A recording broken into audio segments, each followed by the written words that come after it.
What's going on, everybody? Welcome to Fantasy NBA Tonight Live. Joining me, as always, is the one and only Aaron Bruski. Hey, B, what's going on? I was a little down before that nice little intro you did for me. Make me feel good, Mr. Miracle. I appreciate that.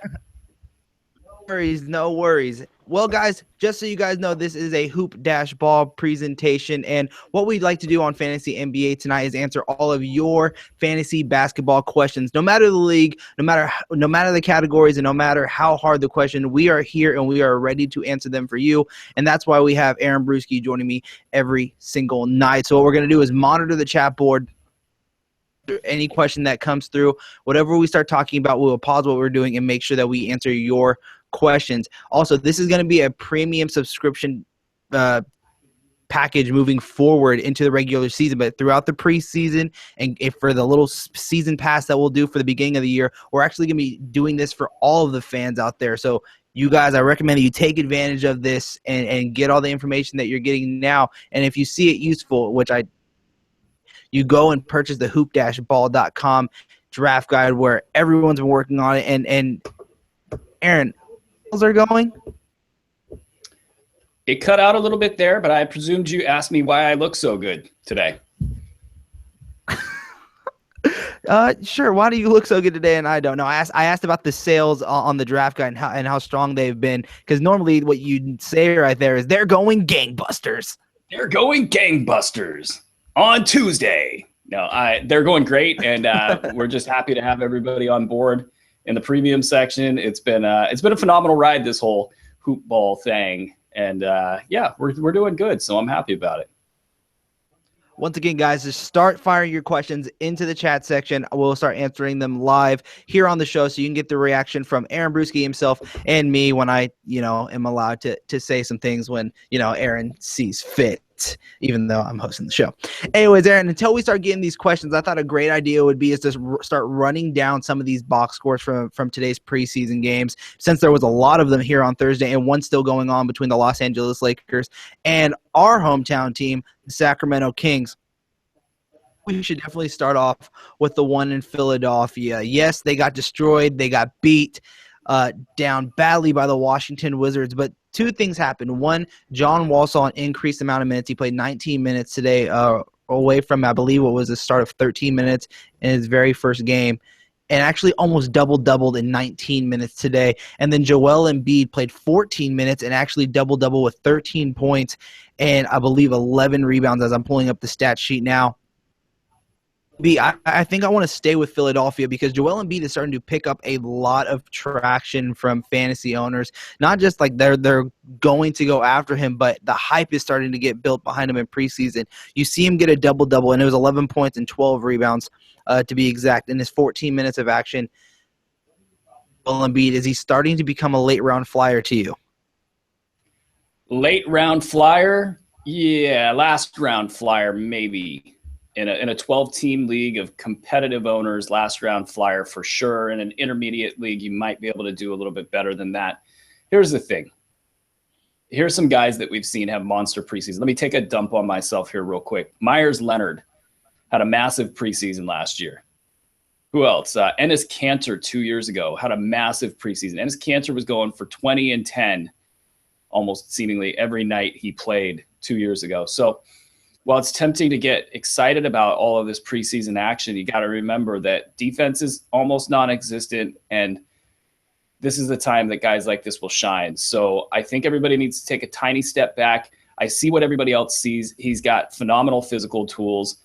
You could see the makings of a really good basketball player, but that was true when he came out of Kansas. So I think you're just dealing with an asset that probably will take a lot of space on your bench. And in a best case scenario, and a lot of this will be dependent on the format that you're in. If you can stash him on the bench and it doesn't hurt your squad, then yeah, absolutely get in there, and get after that. But if you're in a situation where you're going to have him on your bench for 2 months, let's say, before he starts, putting together, say, top 100 numbers, and keeping in mind, even if he's putting up top 100 numbers at some point during 3-game weeks, you're not going to be using him very much if you have to set weekly lineups. So you're really talking about a handful of 4-game weeks that he's going to be somebody that your team can profit from. So I don't know. I think that it's a shot in the dark. The hope is that he sheds all of the injury issues and gets out there and plays 26 minutes per game. They trade somebody in the front court. That's a big deal for his future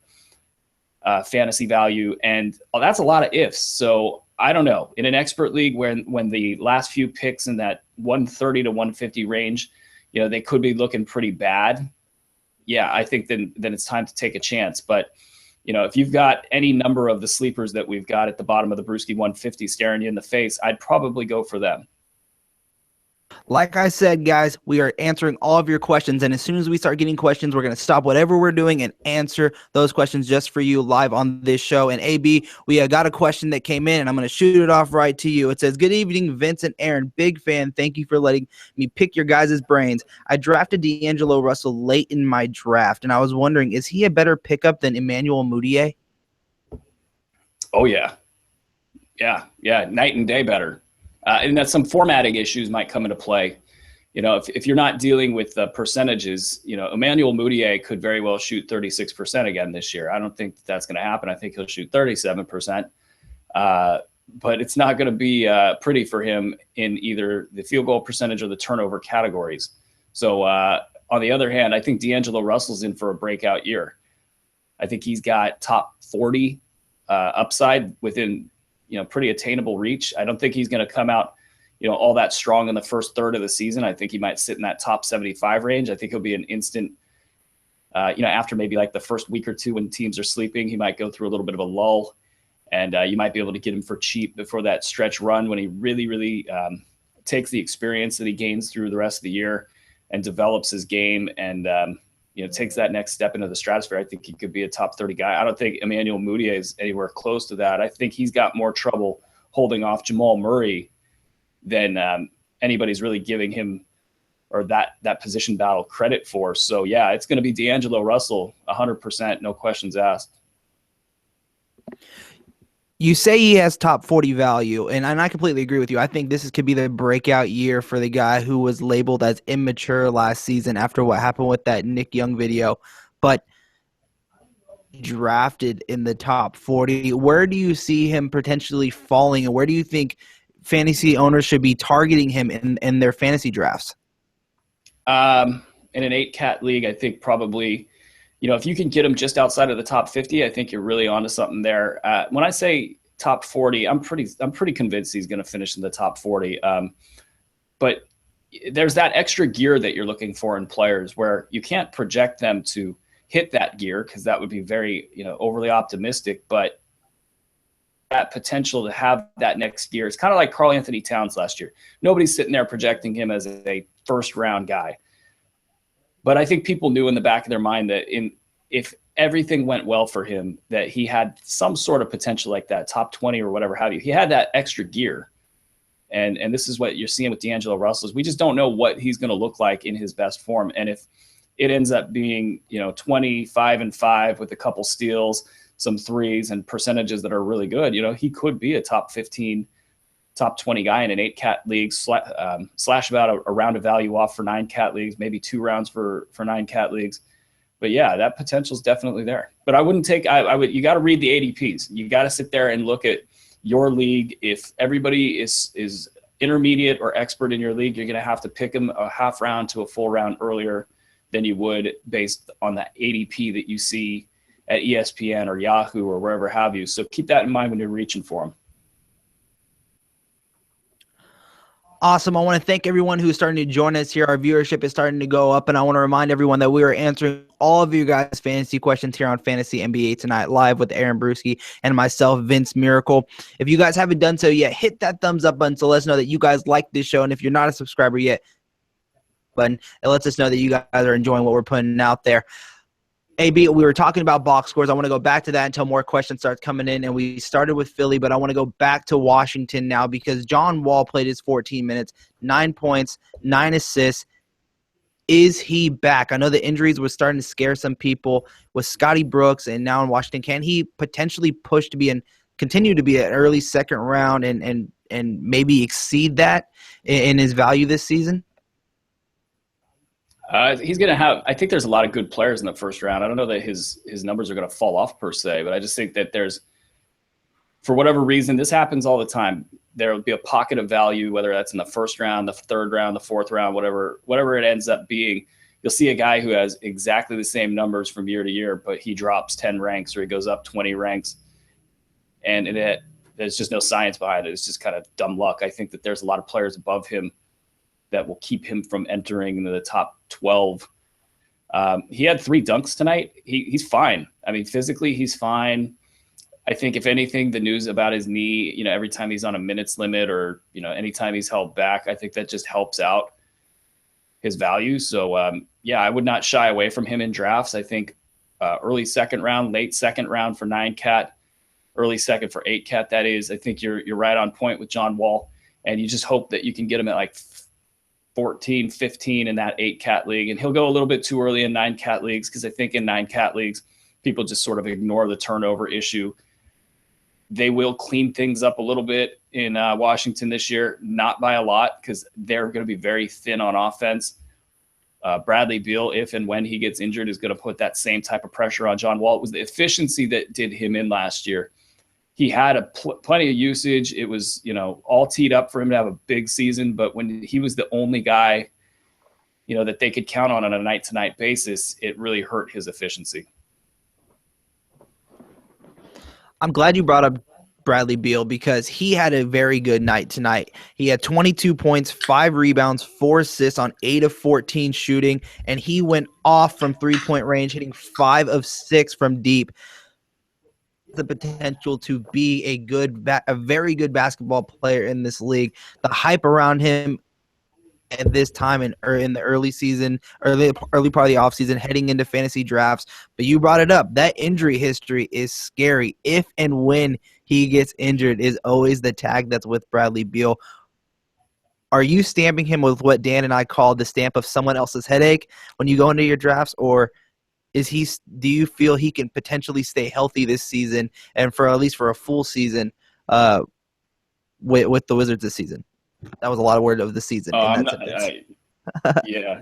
not betting on Bradley Beal. Sorry. It's I thought that last season it was obvious that he wasn't a guy that you should be betting on. And it was a little painful to watch these declarations that he was an elite guy or that he was a mid-round guy even, or just kind of, I don't know. I thought a lot of folks got led down a bad road because he had no business being, viewed as anything other than a very risky late round flyer. I mean, he took some shots and he hit the ground in ways where it was cringeworthy. You saw him walk out of the tunnels like he could barely walk, like he needed a wheelchair. And you'd see these recommendations like, either hold on to him for a month while he's injured because he's elite. And anybody that's played this game before could see that coming. So I thought that was a little unfortunate for owners that rely on fantasy sites for their advice. No, I'm not trusting it. And I think that contract might go down as one of the worst of this off season. So I'm not going to tell any of you to pick him up at any point in time. There'll be somebody in your league that takes him before you will have my green light. If you want to take him with your last pick, you can take it with your last pick. And that's about all I can get behind. All right, AB, we're stopping what we're doing once again to answer another fan question. And the question is, has Rondae Hollis-Jefferson become overvalued on Yahoo? I think he has moved up from the 300s to 83. Wow, that's one hell of a jump. I don't have the most recent ADP numbers in front of me. I want to see what we had him at in our most recent ADP numbers here. Yeah, he was coming in at about 100. They said 83, so that recognized. Yeah, you're seeing a trend there. Pardon me as I burp up my energy drink. It's a trend, and he's definitely getting some pub. I don't know why, because it's not like anything's changed with his game. There's not anything that's changed with the Nets. I think maybe people are just reading some more into the good recommendations that are out there that, he's got this upside. His stat set is great. The thing with him is, can he stay healthy and can he get the minutes that he needs to get? If he could get 28 minutes a game, I think that he's definitely going to be a top 125 guy. And then the question becomes, does he tighten up the efficiency and just involve himself a little bit more while keeping up that high level of defensive production statistically? But then you're talking about a team in the Nets that he could very easily, if everything goes well, he could be playing 32 minutes a night down the stretch as they kind of get the young guys out there and do whatever they're doing tanking wise. And I haven't really looked at their draft picks situation all that closely to know if it's like last year where it didn't matter if they lost. Not that that would come into play. I think they're tanking from the get-go. This is a season to get their young guys minutes. Now, the question is he overvalued right now? Yeah, a little bit, maybe. I think that you worry about a situation like this because while the asset is good, there's not as much wiggle room there for you to make money off of it, so to speak. The profit margin's not that great. So what is his upside? I think his upside's top 50. That's in an absolute best case scenario. So if we start dialing that back a little bit and looking at what is a reasonable good case scenario, I think that's probably top 75. So if he's going at 85, that's 10 ranks, one round. And we're talking about a 9-cat league. Yeah, I think he's teetering on the edge of overvalued. All right, AB, let's go ahead and go back to the Wizards game. Again, guys, continue submitting in those questions. We'll stop whatever we're doing and make sure that your question gets answered here on Fantasy NBA Tonight Live. On to the next one. The reason why I say I want to stay with Washington is because Otto Porter went down 11 minutes of playing time, went down with a bruised ribs, and no timetable has been announced for it yet, but he was not able to return in this game.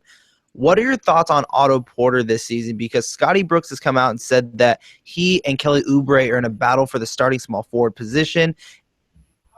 To maybe he could played pretty well last season, and he stayed very basically healthy for the majority of the season. Now he's injured. I don't know how long the timetable is. Again, nothing has come out yet. But what are your thoughts on Otto Porter?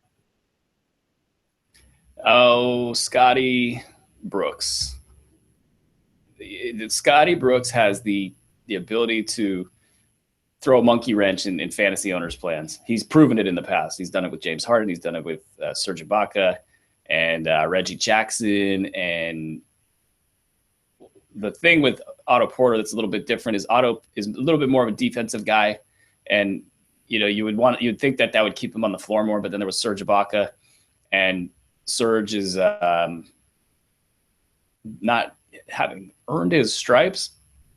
And that's what's going on here with the Kelly Oubre thing. I'm actually not afraid of Otto Porter in drafts at all. And Kelly Oubre, there was a comment that Scott Brooks made to Candace Buckner of the Washington Post talking about the position battle, which, by the way, seems extremely manufactured in a way to try to motivate Otto Porter to play with a little bit more toughness with the Thunder way, whatever have you.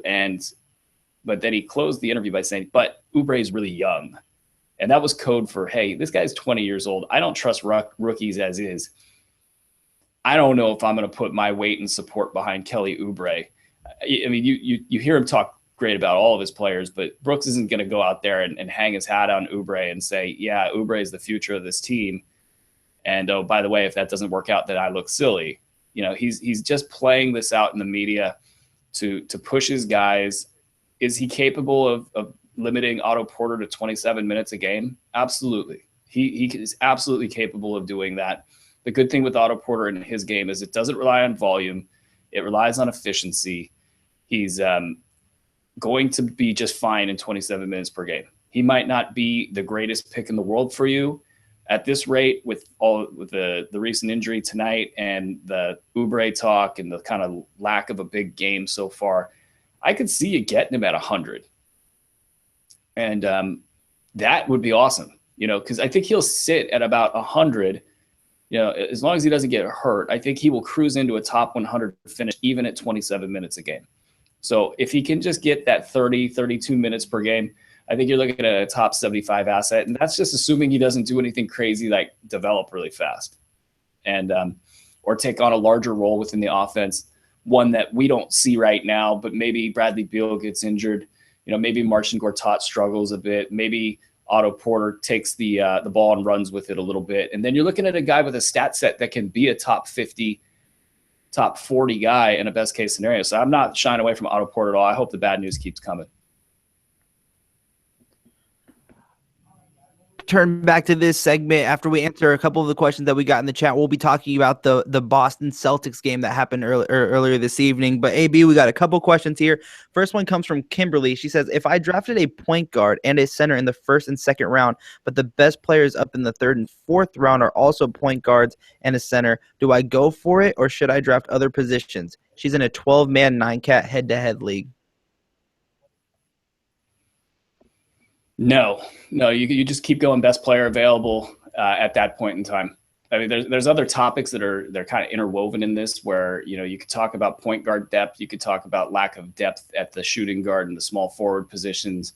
You could talk about lack of center depth, and true dominant centers in today's NBA and in fantasy as well. So, by taking those positions, with the center position, you might be doing yourself a favor by taking another center. And if you took another point guard, maybe you could wait a little bit. And that's always very debatable. Is getting good point guards is a very popular fantasy strategy for good reason. But I'm just a big fan of best player available, especially if your league has trades. You can trade that value away and get the positions you need later on down the road. But yeah, until you see a noticeable trend with your team, where you might be in round 4, 5, and you're looking at certain positions, you say, okay, I need to get somebody quick here. Then I think you go BPA. Yeah, I think with me too, I completely agree with what you say, what you just said right there. But for me also, it's like if you're building your team and you see that there's an elite assist person available, but the best player available could be a center, I mean, you're kind of dancing between the two. I mean, in that third and fourth round, like you said, when you're around 4 and you're around 5, maybe you want to start building for the middle spot of your roster. I think blocks and assists are very hard to come around in the middle rounds, or at least at an elite level. And what you get in rounds 1 through 4 can really help with that because, like you said, you get a guy who maybe you don't really want on your team, but as an elite player, you can trade that away later for probably more assets. So I really like that question. I really like getting your insight on that, AB. Next question here comes from John D. Raps. He says, Mason Plumlee, I'm interested because of his skill set. Seems to be developing playmaking abilities, but will the minutes be there in that logjam in Portland? That's a really good question. I doubled back on Mason Plumlee's projections, his numbers, and just kind of his overall fantasy valuation because you look at that log jam and it's easy to run away from it without even thinking about it. But Mason Plumlee had one of those years last year where he really came into his own as a player, and he was the primary reason that Myers Leonard actually had a really bad year. I mean, Mason Plumlee outplayed him in every aspect of the game except for shooting, and that made him invaluable and hard to take off the floor. And with the offense that they run, it was a lot of him in the high post. His ability to pass, became something that other teams weren't really scouting for. So he became invaluable in that respect. And then you saw that in the playoffs, teams trying to force the ball out of the two guards' hands and giving those to or giving him the ball, as a pick your poison type situation. And he was okay for a big guy that came out of college with no discernible offensive skill. He was able to put together some decent games there. And so this year, I think that he's going to continue along that trend. I thought it was interesting that the Blazers gave Myers Leonard the contract. He's got to play the 5. And I don't think that he can do anything else for that team. And then you look at Festus Ezeli. Now, granted, Festus Ezeli is never going to play a lot of minutes, I don't think, in the association. His body won't hold up. It's anybody's guess when he gets back on the floor. Maybe those two, him and Myers Leonard, battle for those backup 5 minutes, but I don't think you could play Myers Leonard at the 4. It doesn't work defensively. I don't think that it, fits his game even. So the question is, can Mason Plumlee scratch out 26 to 29 minutes and exceed what I think right now is like a 125-ish ADP, maybe a little bit later. It depends on the kind of league that you're in, but I think you could see a top 75 season out of Mason Plumlee if everything went well. I'm not afraid to draft him, I'll say that much, especially if you're looking for a center late. You got to look at his limitations, obviously, but I think that he's going to overperform. I would bet a decent amount of money that he'll beat his ADP this year. Next question here, and I mispronounced the name. It wasn't John. His name is actually Josh. And his next question here is actually, who do you like better for a punt free throw this year, Dwight Howard or Clint Capella? Oh, it's Capella. It's not even close. Dwight is he's mostly done, and this might be his last good season that he's got in him, but he's not going to compare to Capella in a lot of different respects. Number one, Capella is physically probably a better athlete than he is right now. He's definitely way more durable. He's got way better opportunity. You know, the Hawks actually have some depth. They're not necessarily at the power forward position behind Paul Millsap, even though those guys aren't chopped liver. I mean, Mike Scott can shoot a little bit, give you a little offense, but behind him, Mike Muscala, and then Ryan Kelly, I think, is actually going to push for a roster spot there. And then you go deep at the center position. If Thiago Splitter gets on the floor, that's going to be a bonus for them. I don't think I'm counting on anything out of Thiago this year, but Walter Tavares is actually a really interesting fantasy prospect. He's the next Rudy Gobert. I would love to see him get big minutes, and he'll be a hot pickup the minute that he does, because he's been waiting to pop for a couple years now. Experts have been stashing him in deep leagues and not getting anything out of it. So everybody wants to make their deep league stash, pan out. So you'll see a lot of Walter Tavares hype. And so, where does that leave Dwight? I think it leaves him at 27 to 29 minutes a game, 30 at the most. I don't think you can see some offensive renaissance out of him. I don't think that Atlanta is going to go out of their way to get him the ball, like he might think that they're going to do. And then meanwhile, you look at over in Houston, Clint Capella, he's going to be doing what he does at a high level every minute he's on the floor. And that's rebounding, blocking shots. I don't think offensively you're going to see that. I wanted to say I saw a picture of him shooting an underhand free throw the other day, and that could be huge for his free throw percentage. I'm not kidding. I think that's you're going to see this happen in the NBA. I'm not kidding, man. These guys are going to start doing this. Once the first guy does it, it's going to tip right over, and you're going to see guys that are shooting 30% shoot 50%. It's an easier shot. That's so funny. You're going to get Rick Barry a job, He'll come in, wear the tighty whities. He'll teach these guys how to shoot free throws. But yeah, it's Capella all day, and I don't even think it's close. In a punt free throw build, he'll be just fine. Thank you guys for your awesome questions thus far. Continue submitting them here in the live chat as I continue monitoring them. Hopefully my eyes can actually read your name correctly. And also, while you guys are watching, hit that thumbs up button so that we know that you like this show. And also, if you haven't done so already, subscribe to this YouTube channel so we know that you're going to be constantly watching all the stuff that we're producing here at hoop-ball.com on our live YouTube shows. Next question here is Nikola Jokic overpriced? I feel I would rather have Dragic, Batum, DeRozan, or Gobert for that price, but I'm intrigued by the potential of the big man. Auction draft, rotisserie, 8-cat, 12-man. Rotisserie, 8-cat, 12-man. I was in a 9-cat situation earlier today for the 30-deep league, and I had Anthony Davis fall to me. Chris Paul was there, and I was looking at Nikola Jokic and thinking, is this the guy I want to take? And I ultimately decided against it because I think Anthony Davis is, his upside is the number one upside. I mean, if he stays healthy and he does, what everybody thought he was going to do last year, he could absolutely be the number one rated player in fantasy basketball. Now, is he an injury risk? Blah, blah, blah, blah, blah. Yeah, we all know that. That's why he fell to me at 10. Just thought about it with Jokic was should tell you all you need to know about where I think Jokic's going to finish. I think he's going to finish in the top 15 for 8 and 9 cat leagues. He's going at the beginning of the third round in expert competitive leagues. I hope none of my competitors are watching this.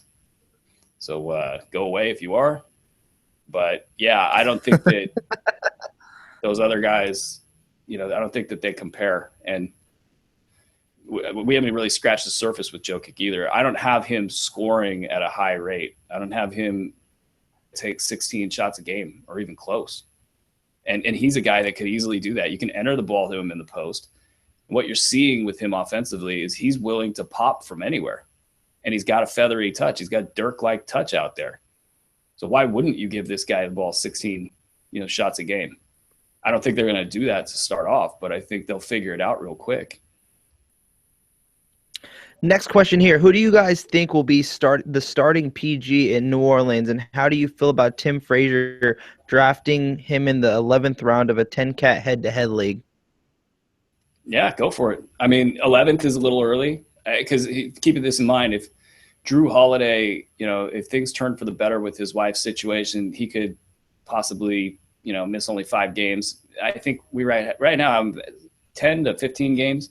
Right now is where we have him slated to miss. And that means you're getting 10 to 15 games out of Tim Frazier. Once Holiday's back, Frazier's gone. So you're essentially buying top 75 production for 3 weeks and maybe 4 weeks. And I don't know. I would rather load up on a top 75 upside guy that could give this to me over the course of 20 weeks. So I think 11's a little early. And I don't know that there's going to be a ton of competition to pick him up. I mean, maybe if there's a league that's been kind of buying the hype, but yeah, I wait till around 12 or 13 in a standard Yahoo, 13 team league. Next question's back from Josh, who says, no worries on mispronouncing his name. Thanks, Josh. Good looking out. His question here is, I'll ask one more since I'm on the East Coast and I have an early morning. Do you see Marcus Smart making a big jump this year? Can his field goal percentage become more manageable? Nah, he's screwed.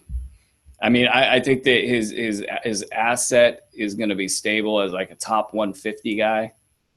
I'm not expecting a lot of change in the way that his numbers work. And the reason why he shoots, everybody gets down on Marcus Smart's field goal percentage. The reason why his field goal percentage is so bad is that over 50% of his shots are threes.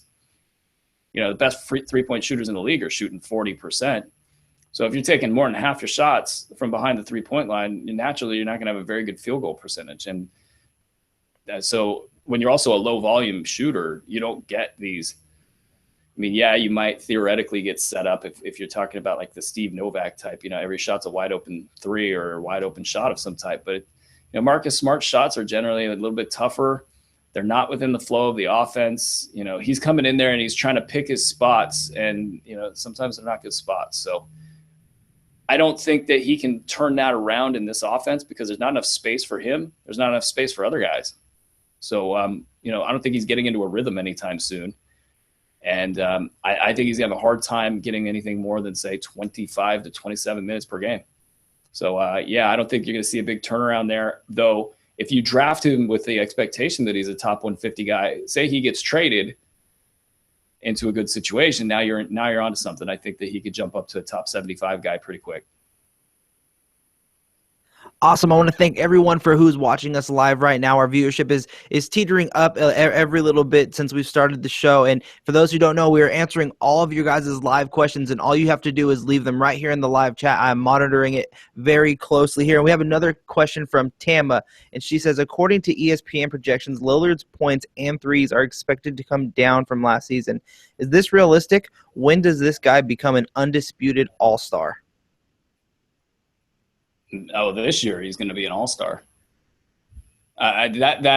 These things work in funny ways. It takes a couple years of, being built up into a superstar before you start getting these kind of automatic all-star nods. So, yeah, I think he'll make the all-star game. But also what happened last year, aside from the fact that this is a durable guy that hadn't missed a game, some of these injuries caught up with him, but teams really started blitzing him a lot. And that's why you saw CJ McCollum have such a big year.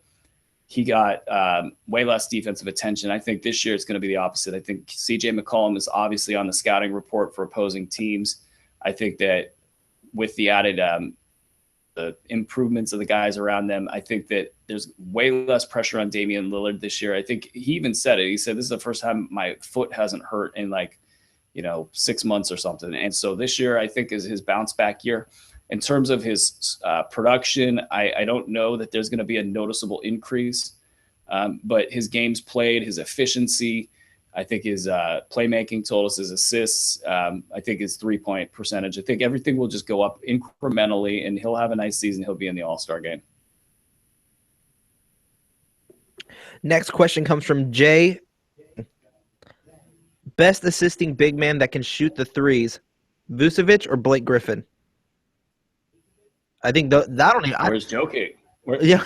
Where's Jokic in that list? Yeah, I don't even think Vucevic and Blake Griffin can really shoot the three and can be listed in that category. Vooch is shooting threes now, and he made a point of that in international play, and I think that he'll make a point of that because Orlando needs that out of everybody. They're going to have an all-hands-on-deck approach to shooting from the outside. You have Serge Ibaka firing away from as deep as he can, and then you're going to have Vooch firing away from as deep as he can. You're going to have Evan Fournier lifting quite a heavy load there, but that's going to be their MO, is to get Vooch out there shooting. So as far as assists go, I don't see that for Vooch. I'd take Blake Griffin. Blake's talked about shooting threes. Everybody talks about shooting threes at this time of year.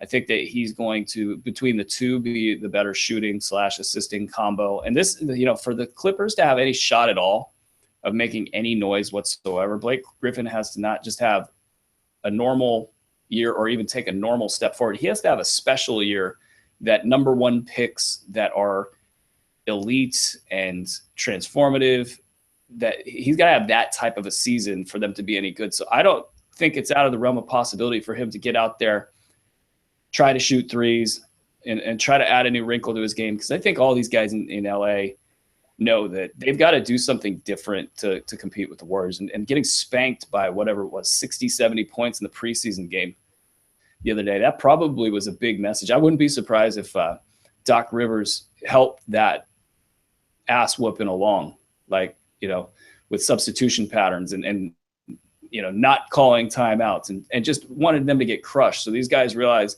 hey, those guys over there, you guys are nowhere near them. So you're going to have to make some serious changes if you guys want to compete. So to answer your question, I think Blake Griffin's the guy, and I think Nikola Jokic is better than both. And Dario Saric might be better than both. Who do you think is three-pointers and assists? So who do you think are the big men that are in the NBA right now as a three who can give you 3-pointers and assists? Who do you have as your number one center that can do that? Because there's guys. Jokic is one. I think you can maybe have DeMarcus Cousins, who's going to continue shooting 3-pointers, as another. Who's yours?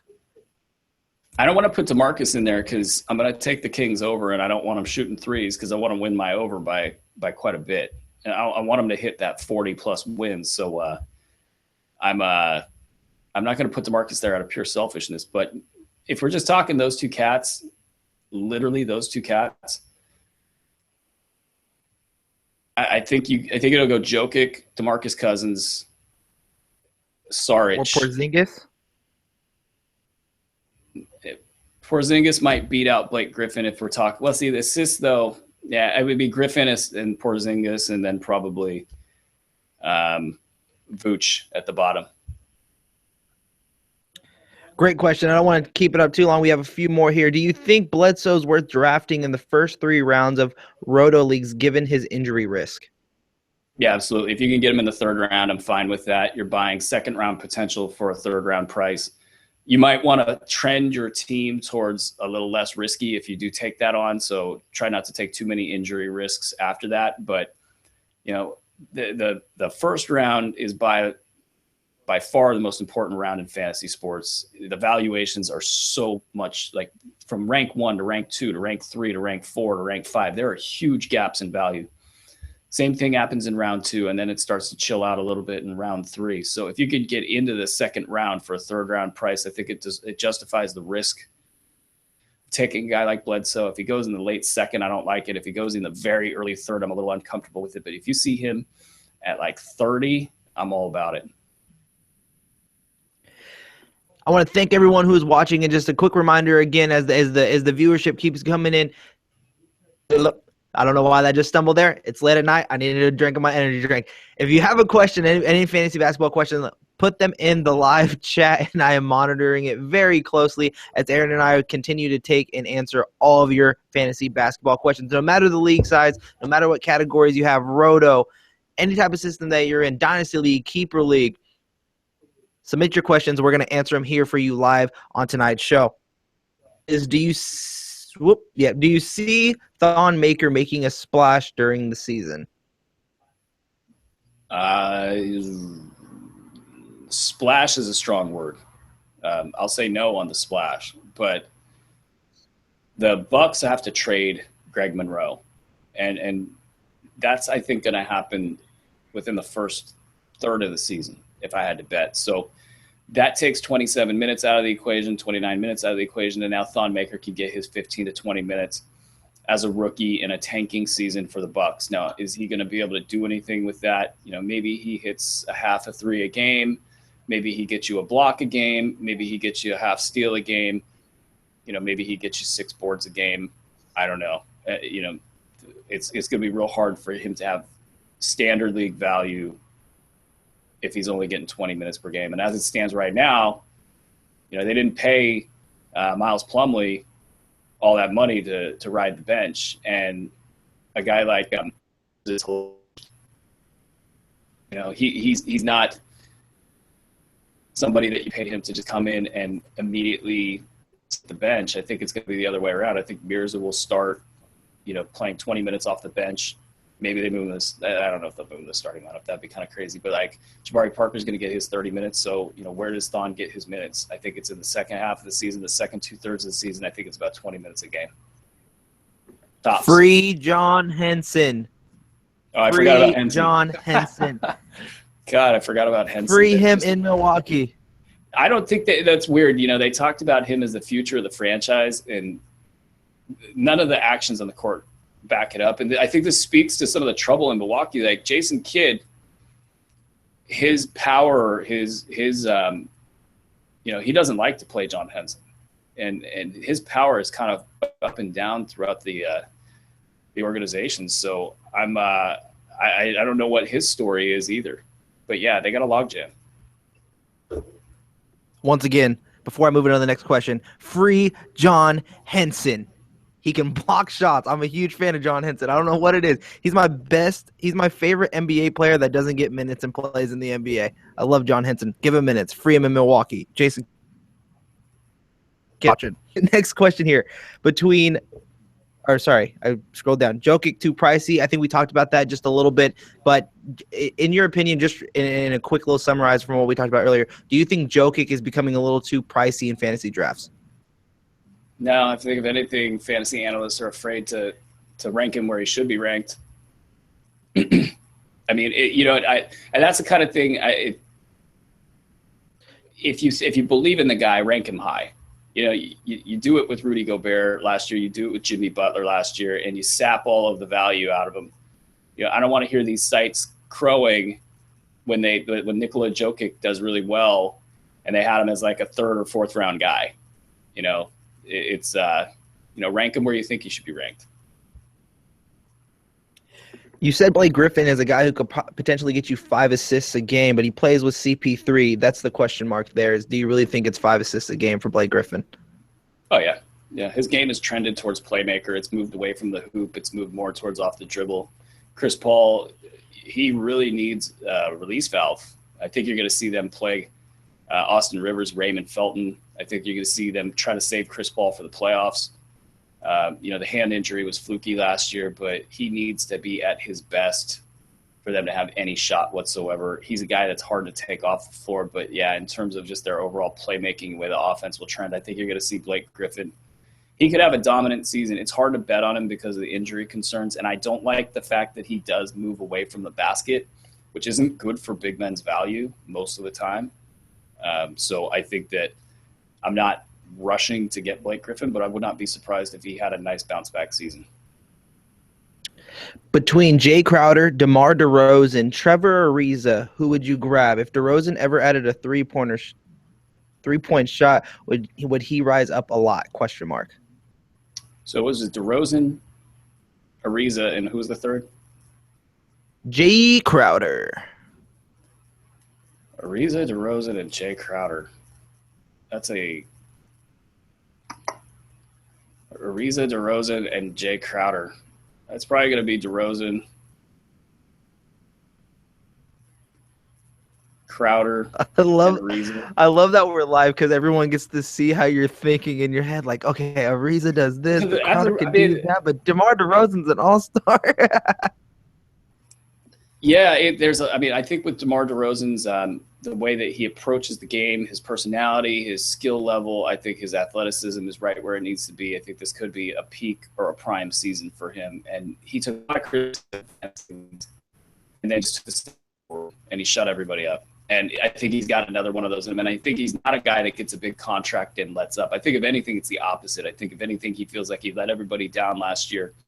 And he's going to work hard, and he's going to come back with another wrinkle to his game. So I'm not worried about his value at all. If anything, Kyle Lowry is a guy that could get hurt. And, yeah, they have a ton of depth, so I don't know that would necessarily vault an immense amount of usage into DeMar DeRozan's lap. But it is something I keep in the back of my mind. And so I like DeRozan at the top of that. Jay Crowder is a guy that the depth in Boston is the only thing that worries me at all. And I think otherwise he will also continue to improve. We have not seen the best Jay Crowder. We probably won't for a couple of years.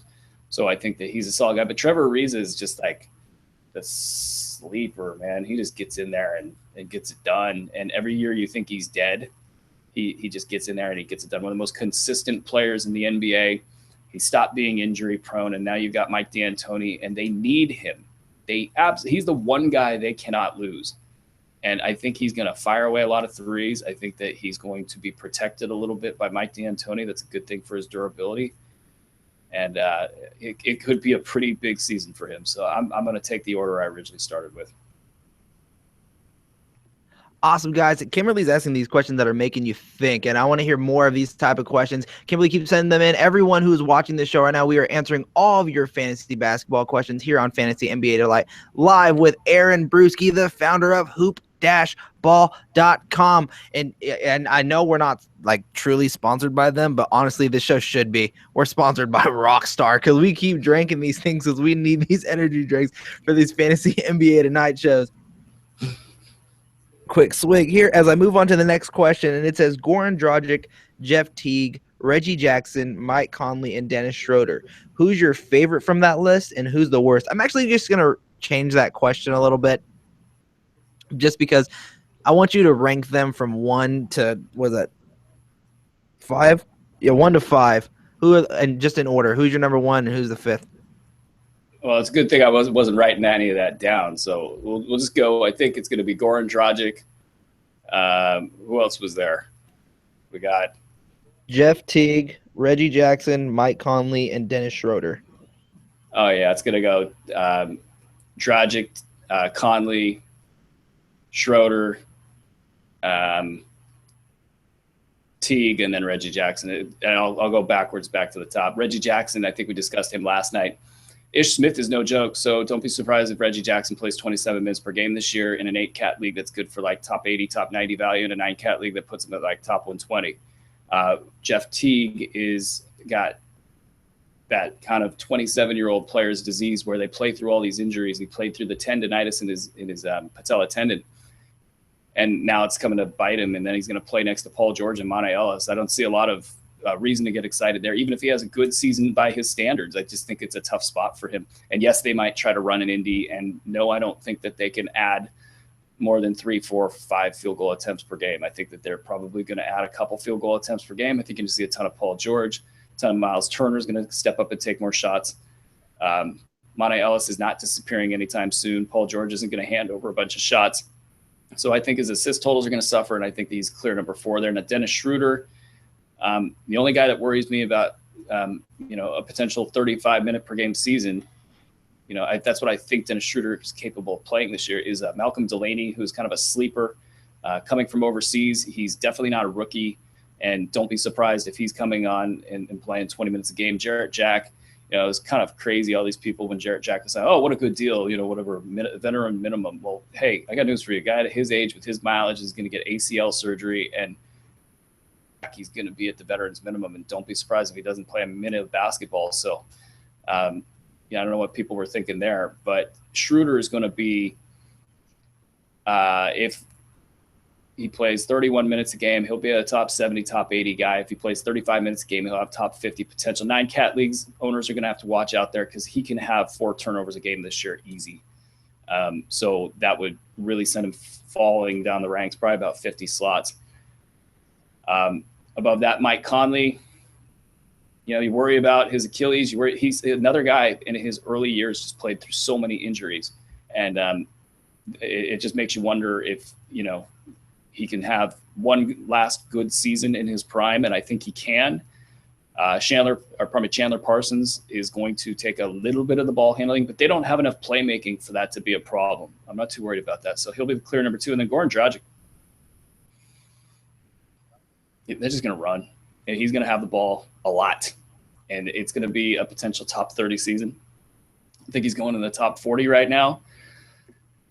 I don't think the ADP will catch up, so I think you could get him in the 4th round pretty safely. 5th round, I think it's a bargain, or highway robbery, in the 5th round. All right, guys, continue submitting in those questions. I know we have right around, I'd say, 15 minutes left here on this show. So if you want to get any of your fantasy basketball questions here answered by a fantasy expert like Aaron Bruski, now would be the time here on Fantasy NBA Tonight live. So as I'm moving down the chat here, our next question is Ellison Snick. Shout out to Ellison. He actually was in our mock draft, and he has one of the best teams in the mock draft. And whoever voted for Dan Bespris to do his impression on Fantasy NBA Today earlier this afternoon, you guys got to go watch it. It's a hilarious Herbert impression. You literally think he's Seth MacFarlane for how good that impression is. But anyway, shout out to Snake for joining our mock draft and being able to make one of the best teams in that mock draft. But his question is, who is the most undervalued player this year, 8 and 9 cat leagues? Oh, I mean, you're asking me to go all the way to the tilt. Sorry. Undervalued. Sorry, not underrated. Undervalued. Underrated, undervalued. It is the same thing. I think it's going to be Dario Saric. I think Dario Saric is the guy in my draft, or my Bruski 150, that is got the most upward mobility. He's getting taken late roundish, and I'll save it for the premium subscribers as far as how high I have him. But yeah, he's the guy. And I think there's the rookie thing, there's the Sixers thing, there's the haven't seen a lot of him thing. Watching him play high-level international ball, it was clear that he's got a lot of game, and more so than the rest of his teammates. So it's going to be Dario Saric, and just don't tell my competition. I think the most undervalued player this year in 8 and 9 cat could potentially even be Goran Dragic, just because of a down year that he had in Miami last season. But like you just brought up a few moments ago, and he's going to get more touches, and Miami's going to be picking up the speed, and he's going to have the ball in his hands. Miami's team is now in the hands of Hassan Whiteside and Goran Dragic, so I think he's being a little undervalued. Another player that I think you can put in that list is going to be Rudy Gobert. I think Rudy Gobert is being a little underlooked. I know the injury scares are there. I know people don't really know what they're going to be getting with him, but he can hit his free throws. He has nice field goal percentage. He can block shots. I think he's also someone that in 8 and 9 cat leagues that is being a little underrated and undervalued right now. Yeah, I think you picked up a really good thread there that I haven't talked about lately on the show or any shows, and it's Rudy Gobert possibly looking like Rudy Gobert of the yester season. He's got that athletic explosion back. He's that knee injury last year was so bad, and yet you knew he was going to come back and try to play through it, and it was just a lost season. And now you see him shooting free throws, and it doesn't surprise me that he would improve on free throws. I mean, A, he had a lot of time off to shoot them, but B, he's the kind of guy that he's angry about not being able to make his free throws, and he's the kind of guy that's going to actually get in the gym and make the necessary adjustments, not just to the free throw motion, but just as a whole. As a basketball player, you'll become a better free throw shooter when you become a better offensive player. And in general, it all is connected. You see him trying to take steps forward offensively. So I think he could actually take a pretty big jump in free throw percentage. I didn't project a huge jump. You don't want to go too heavy on a small sample size in the preseason, but it's not going to surprise me if he adds 7-8 points to his free throw percentage, because that's what happens when things click offensively, defensively, rebounding, blocks. I think that he's going to be closer to the version that everybody was excited about that made him a top 16 pick that crushed everybody's seasons last year. I think he'll be closer to that than the top 60 guy that he's going for right now. As we move on to the next question here, and I think we touched on it a little bit in the beginning of the show because we talked about John Wall and Gordon Hayward. Do you see John Wall and Gordon Hayward's numbers going up or down this year compared to last season?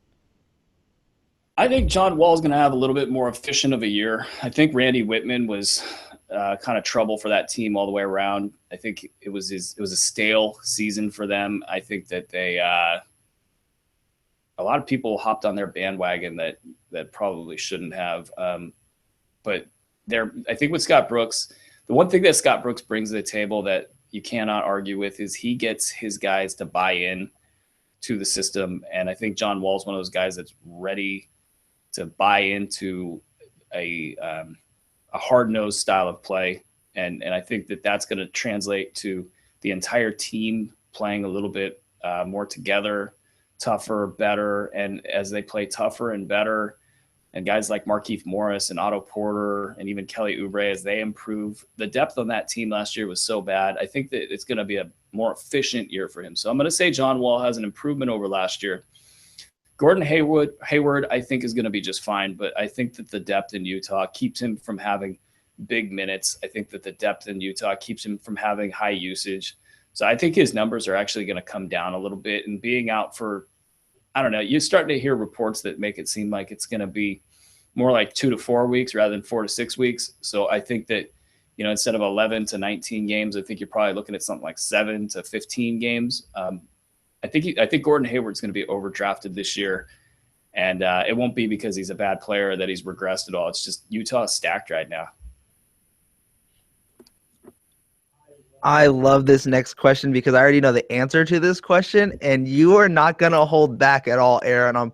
You like to pick on me the most at everybody else, and I think it's because you see me the most other than everybody else. But here's the question as I prep myself. Who has more fantasy championships, Vince or Aaron?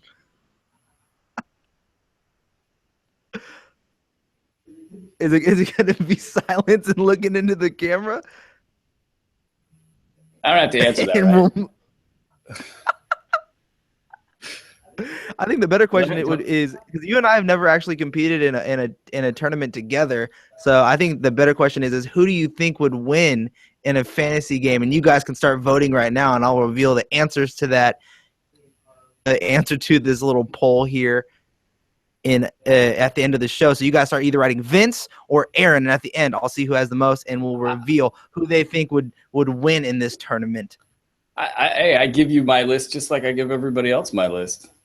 If you could take my list and beat me with it, hey, just go ahead and do it. It's right there, sitting there for you. You just take my list and try to beat me with it. And you guys can see that list that he's talking about. It's the Bruski 150 over at hoop-ball.com. How much is that on sale for right now, Aaron? You should know the pricing of our products, Vince. It's $9.99 a la carte, $17.99 for the draft guide, which is still the most inexpensive draft guide on the market today. I don't know if that's true or not. It's just cheaper than a lot of them that are out there. I do know the prices of our products. I set that up for you to do some ad talking. But all right, as we continue down the list of questions. Besides Whiteside, out there in TV land, you see what I deal with on an everyday basis? It's this right here. Oh my goodness. Besides Whiteside and Dragic, who do you think is going to have a good fantasy season in Miami? All of them. I love that team for fantasy. Even Justice Winslow, who I'm not really convinced he's going to take this huge step forward offensively. He will 3 yards in a cloud of dust you to about 100 top 125 value, and that's if he has a terrible season. And Josh Richardson, I have worries that Josh Richardson's shooting might come back to earth because, God, you can only shoot so well for so long. And he's going to be just fine. I'm not worried about his injury at all. I'm, optimistic about Hassan Whiteside. Wait till you see his ranking in the Bruski 150. Obviously, we talked about Goran Dragic, Dion Waiters.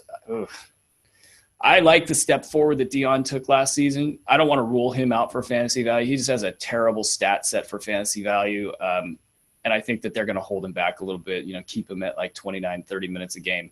rather than some like 33, 34-minute role. Tyler Johnson, I think, will be close to a top 100 guy. His stat set is a little rough for fantasy. But this is all like, this is free money. Like, if you take these guys, and a lot of them aren't even being drafted in fantasy leagues, you're going to have solid low-end production. And then there's a question of, okay, well, what happens if one of them falls down? The other guys are naturally going to pick it up. I mean, you look at the New Orleans Pelicans last year, and we were having Luke Babbitt alerts, 4 weeks before other sites, I might add. Tim Frazier alerts. We were having James Ennis alerts. Sometimes things work out in your favor. I think the Heat could very well be tanking at some point, and even if they're not tanking, I think they're going to be a great fantasy squad. This next question I think is very intriguing because, we haven't been asked a lot about auction drafts. And the question is, and this one's from Tom, it says, any advice overall on doing an auction draft? Only my second one this year, and it's tomorrow. Looking into buying Giannis or Kawhi as my anchor if you're curious. So if we are curious on who he wants to anchor his team with, it's either Giannis or Kawhi. But what's some advice you would give to auction drafts for people that are new to it or are just not that familiar with doing an auction draft? First thing is go do a mock auction draft. There's nothing. I mean, you're going to have to get used to the speed of it, the way that bidding happens. It's going to be a really foreign experience unless you go and do it once in a mock draft room. I would recommend that no matter what, and that'll give you a little bit of feel for how this all works. A couple different strategies. There's stars and scrubs. Spend early, spend late. And just keep in mind that if, say, you got 10 teams, just to keep the math simple, and you got $1,000 or $100 per team and $1,000 in this pot, so to speak, you're looking at the beginning of the draft. Your money is worth exactly as it starts out, but that $100 you have, if you hold it, toward the end of the draft, the value of it changes, and it changes at different stages of the draft.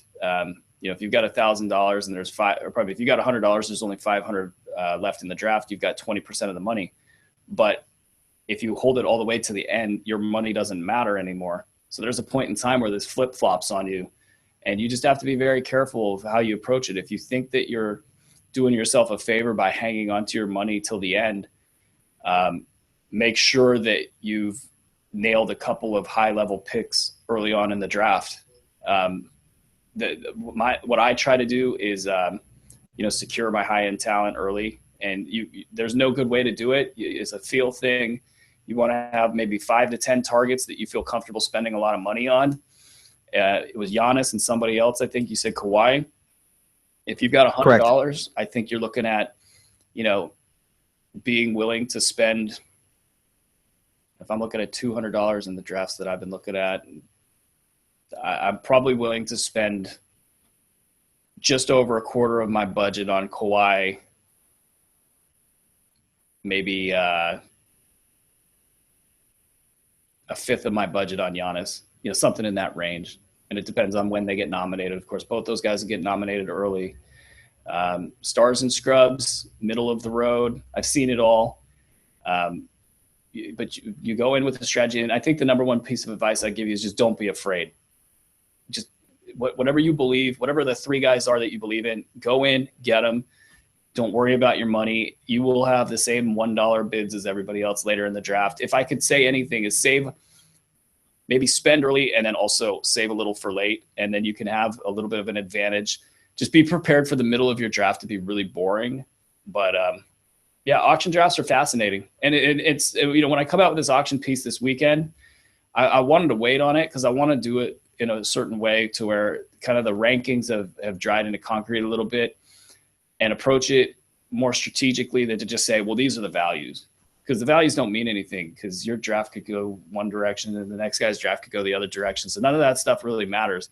It's just more of a general approach and a general valuation of players and who do you feel good hanging your hat on heading into this season. One good thing that I like to do in auction drafts also is I like to nominate players that are fan favorites that people normally overbid on. A guy like Derrick Rose being in New York, I think that will get a lot of overbids. Even a guy like Carmelo Anthony gets bid on quite a bit, and he becomes very expensive. And I like else spend their money on those type of players. So that's my advice when you're going into your auction draft. We have 2 questions left to actually wrap up our show here today. But before we finish these 2 questions here, there is a poll going on right now. All you have to do is type in Vince or AB on who you think would win in a fantasy league, me or him. And as of right now, hey, everybody out there, give Vince this one. He needs it. It's going to be a rough season for him, so give him his moment right now. Just vote for Vince. I'm letting you guys know this right now, too. We've already made a little side wager here in the office that if I beat him, or I should say when I beat him, he has to buy me a steak dinner and a pricey one at that. So and you guys can see my face. You guys see my structure here. I'm a big boned guy, so you know I'm getting the mashed potatoes and macaroni and cheese to go with those ribs. Like, I'm getting everything that goes with the meat that's coming with my dinner, just so you guys know. But let's go ahead and get down to these last 2 questions here, AB. My league won't let me get away with drafting Harden again this year. People always push me too far as he's my favorite player. Who should I draft from my Rockets team this year instead of Harden? Instead of Harden, I think Trevor Ariza is a nice sneaky pick that he always is undervalued in drafts. The Ryan Anderson, we haven't touched on Ryan Anderson. He's had a huge preseason. I think people expect him to hit 6 threes a game this year, and it's not going to happen. And the question is, can he stay healthy? And if there's a coach in a situation that matches up perfectly for him, it's Mike D'Antoni. But I really just wonder if he's getting torched on defense, every possession down the floor, if even Mike D'Antoni can keep up with that. But at any rate, even if he has the big season that I kind of projected him to have statistically, I think he's going to be just fine within the range of his career norms. I don't think he's going to be much better than a late mid-round guy. So I think your natural inclination will be to say, oh, let's get after Ryan Anderson there. But now the savvy play is Trevor Ariza. Yeah, Ariza can do a little bit of everything, and he helps in almost every category. And he does the Danny Green, Damari Carroll type of stat lines for you, and I think that gets undervalued sometimes. And plus, he's going to be shooting a ton of 3-pointers this year in that system, that D'Antoni system. So I think he's actually another guy that you can consider being a little underrated and flying under the radar right now in fantasy drafts, because not a lot of people are talking about him. Last question here, AB, that we're going to be wrapping up the show. Marvin Williams, Jusuf Nurkic, or Rolo? I feel Marvin Williams hasn't been mentioned much this year. Well, I don't know. Marvin Williams, that was another painful one last year. It took sites half the season to figure out that Marvin Williams was good at basketball last year and a great fantasy play. And people talked about him like he was a waiver wire, pickup, and, he should have been drafted. And that's just the story of Marvin Williams. Now, maybe everybody still thinks that that's, a fluke. I think that he's as advertised this season, 28 minutes a game. I don't think his number changes that much. I think that he probably takes a few more games off than normal because they probably want to preserve him for the length of his contract. So I think as a mid to late round pick, he's going to be solid. Who's the other guys there? Marvin Williams, Rolo, or Jusuf Nurkic? Rolo.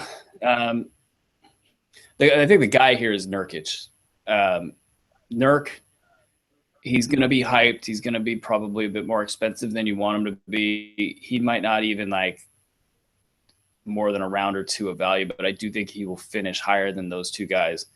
And we're also looking at something that could be really special in Denver. And Denver is kind of like one of those places in the NBA that people don't pay attention to.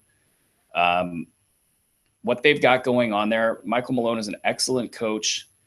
If you didn't know that in his time during his Sacramento days, then you probably don't know basketball. He's going to have those guys playing extremely well. He's not the type of coach that's going to get hung up on whether or not him and Jokic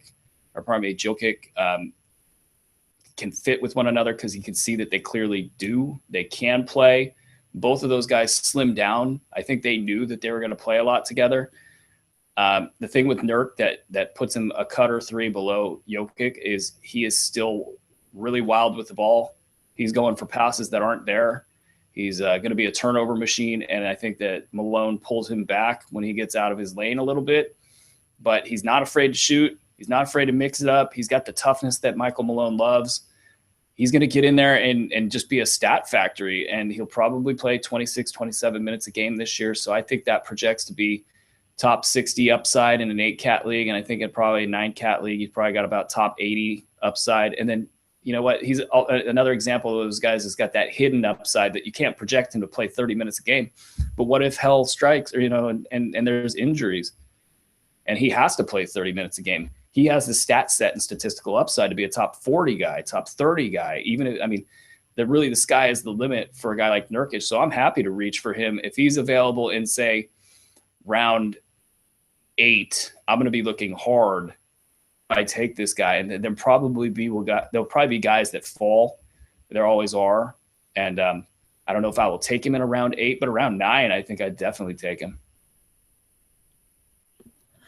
All right, guys, that is our show. I want to thank everyone for watching and all of your amazing questions that you put here in the live chat. We have another show this week. It's the last show this week, and it's the Friday show of Fantasy NBA Tonight. We're going to be doing these every single night, Monday through Friday, and then I think it's going to go until the very end of the first week of the regular season for everyone to be able to come in and watch. After that, the Fantasy NBA Tonight with Aaron Bruski and myself will be for the premium subscribers and the draft guide purchasers for hoop-ball.com to be able to get their questions answered during the live show. So this is why now is the time to get in your questions, and you want to do it every single night, like I said, Monday through Friday. Normal start time is going to be around 9 p.m. Pacific Standard Time. We may alter it a little bit for the East Coast guys, but that's something that we're discussing with right now. But expected at 9 p.m. Pacific Standard Time. AB, we took a poll earlier in the show about who they think would win in a fantasy league, myself or you. I'm talking for a little bit longer to see what these votes are going to be, and it looks like the voting is over, and I should let you know who won. And it started off strong. I got Vince with an emoji. I got Vince, and then it got you, AB, and then I got AB as well. So it's a 50-50 split right now. Small victories in life, man. Small victories. AB, before we sign off, I want you to let all the fans know where they can find you online and what they can be expecting from Hoop Ball going into the regular season. Twitter, Aaron Bruski, AARONBRUSKI, as always. And Hoop Ball is growing, and I don't know if I can control it anymore. It's like on its way, and like I said to Kaz at the Kaz and Brew shows, one day I feel like I'm not going to even know the people that work here. We're growing so fast. Now the guys are great. Everybody's really creative and pushing, and everybody's got their core competency that we're giving them the freedom to kind of run with, and the talent levels through the roof. As you can see with the site growth, that we've kind of exceeded my own wildest expectations with this thing in year one. We've got a lot of stuff coming out with audio and video and pods and team-specific coverage. We got John Schifferly rocking the Kings beat right now, and I'm giving him pointers along the way while also checking with my sources on all of the fun stuff going on in Kingsland, which I'll never be able to stop reporting on the Kings, man. I'll never, ever be able to stop reporting on them. Once I try to get out, they pull me back in. So yeah, that's it's wild. And when I see some of the stuff that comes past my desk as far as just the future of this company, I think anytime you have good ideas and you have good people executing them, and everybody's empowered to do their thing, and you believe and trust in everybody, I think that your sky's the limit, and that's what we're approaching right now. Definitely. You guys go follow him at Aaron Bruski on Twitter. Bookmark hoop-ball.com. Follow the Twitter at hoopballtweets. You can find me on all social media platforms of at VM Center, or Monday through Friday here on Fantasy NBA Tonight Live. And soon, the Fantasy NBA Today with myself and Dan Vespers will be live as well. We're going to start having some guests comes on, more of our fantasy experts from hoop-ball.com who worked very hard in the draft guide will be joining the show. So stay tuned for that. And then when the regular season starts, Bruski will be hosting a waiver show on Sunday nights for the premium subscribers, and that will also be free for the first week of the season, so you guys can get a feel of what you can get when you purchase the draft guide or when you become a premium subscriber, I should say, to Hoop Dash Ball. Confusion about that, like what's the difference between being a draft guide purchaser and also a premium subscriber? Can you define that for some of the guys that have been having that question? Yeah, absolutely. You know, if you're draft guide subscriber, you're getting preseason content before the season starts. We'll sell the draft guide probably through the night of the first night of the season, and maybe even the day after that, because some guys like to draft 2 days after the season starts, you know, for whatever reason. So we'll probably have a clearance sale, and that will be that. And if you buy the draft guide, you actually get a discount on the in-season package. If you buy the draft guide, you could get the in-season package for $17.99, and we're actually selling this in-season package for $29.99. I guess if you say $29.99, it sounds cheaper. But the reason that we're doing that is this is a comprehensive service. This is not this throwaway product that they just kind of stick the lackeys on and don't really ever update the thing. This is a comprehensive service that we're looking to bring very specific products to, both in the season long and the DFS side, the interactive products that you need, the questions, the love. We want to give you guys the love, and that's going to be a difference. So you can get a $30 product for $17.99 if you're a draft guide subscriber. And then also the question and answer service, which we don't talk about enough around here, but you get your fantasy questions answered within either 4 hours or 1 hour for a monthly subscription. And we're talking about some pricing stuff on that, where maybe some of these other premium products become free if you're a question and answer subscriber. So take a look at that. And if you want in-season content, though, you're looking at the Hoop Ball Premium membership. Yeah, and that question and answer service is something that like you said, we haven't been talking about enough. And thing that we've been talking about is that you're going to be able to choose your fantasy expert once this thing gets panned out. I know there's a lot of kinks a few little kinks that we have to continue to iron out before we completely unveil that part of it. But we're going to have our fantasy experts be able to answer your questions, like Aaron said, with between 4 and 1 hours, depending on the plan that you choose. And I think that's one really cool thing. Like you said, we haven't really been talking about as much, but I think it's something that we need to start talking about a little bit more, especially when the season comes along and you guys have your questions and you want to answer it so you guys can put the right players in your lineups. Again, that is our show, guys. I want to thank you all for watching. Subscribe to the show's YouTube channel here. Hit that thumbs up button so that we know that you love the show. Aaron, once again, thank you for joining me here on this late night. We had our rock stars, so I think we're feeling good. Last time you said I didn't bring you a drink. This time I actually brought you a rock star, kind of. Anyways, that's our show, guys. Thank you so much. And until tomorrow night, but bye-bye.